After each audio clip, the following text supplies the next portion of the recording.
Bonjour à tous. Alors voici quelques conseils pour faire de bonnes frites saines et bio à la maison.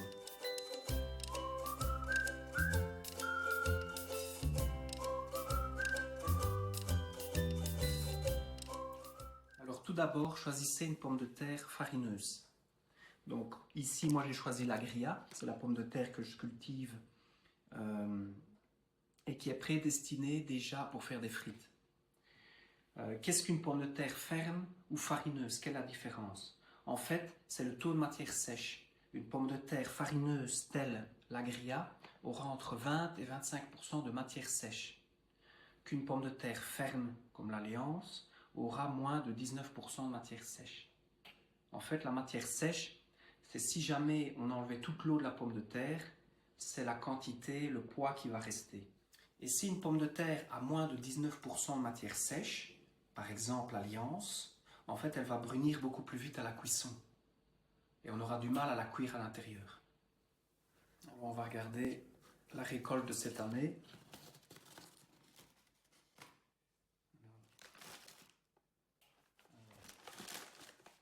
Voici les agrias. Donc en fait, nous en tant que producteurs, pour faire une bonne pomme de terre à frites, on va d'abord choisir les plus gros calibres. On va être plus sévère dans le tri. Et en fait, la pomme de terre agria, c'est des pommes de terre qui sont beaucoup plus rondes et qui conviennent mieux, plus facilement, plus facile à la frite.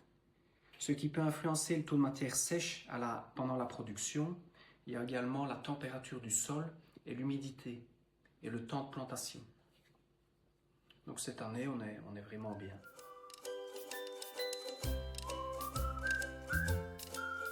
Allez hop, c'est parti pour l'épluchage.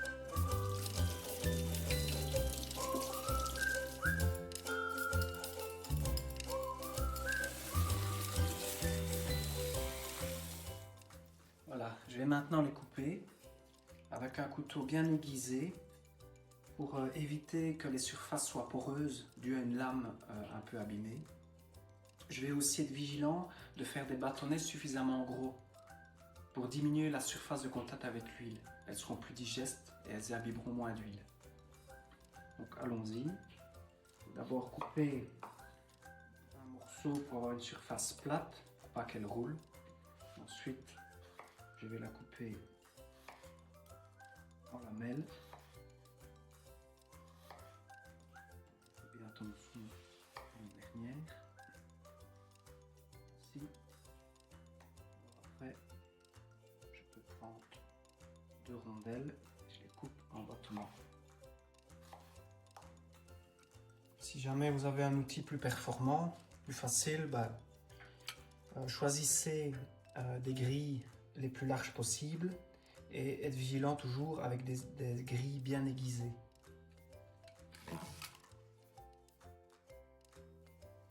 Je vais légèrement les essuyer pour enlever l'excès d'eau, pour éviter d'avoir des éclaboussures à la première cuisson, pour enlever aussi l'excès d'amidon.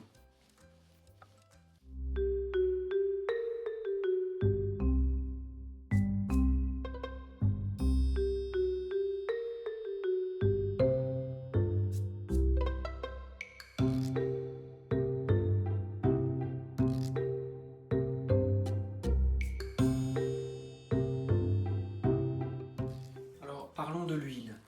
Donc l'huile, en fait, dès que vous ouvrez le bidon et que vous mettez dans la friteuse, elle va commencer à se dégrader uniquement avec l'air, avec l'oxygène. Donc c'est pour ça que après autant de temps, même si elle n'a pas beaucoup servi, il vaut mieux la changer. À chaque cuisson, en fait, la frite va libérer de l'eau dans l'huile et en fait ça va vieillir l'huile. Ensuite, la chaleur. Il ne faut pas dépasser idéalement 180 degrés. 178 pour être plus exactement. Après, la cuisson sera néfaste.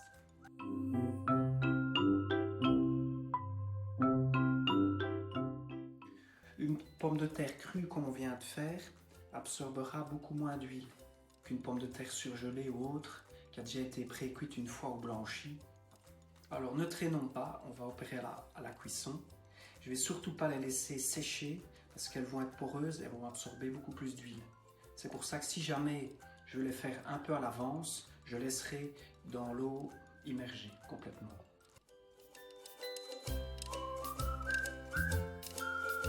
Alors voilà pour la première cuisson à 150 degrés, pas moins parce que l'huile va avoir plus facile à rentrer dans la frite. Donc 150 pendant 4 minutes, c'est le top.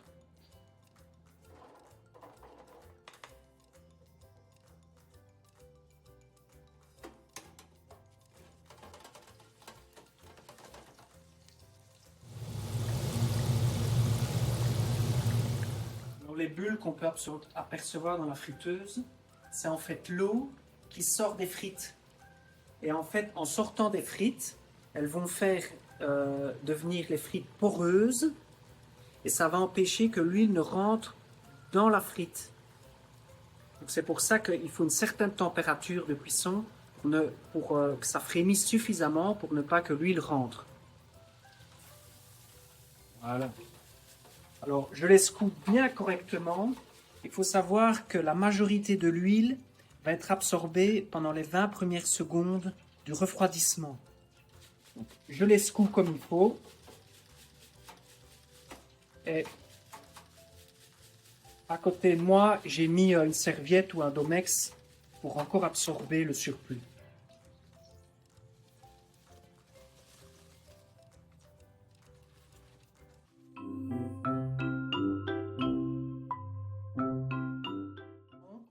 Je l'augmente à 180. Alors pour la deuxième cuisson, environ 2 minutes, en fait jusqu'à temps qu'elle soit roussie à votre goût.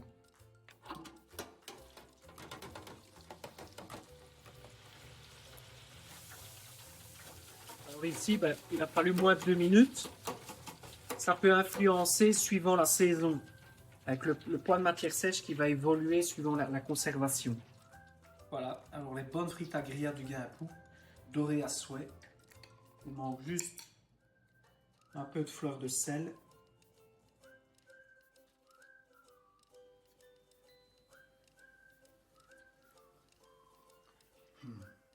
Délicieuse. Bon appétit!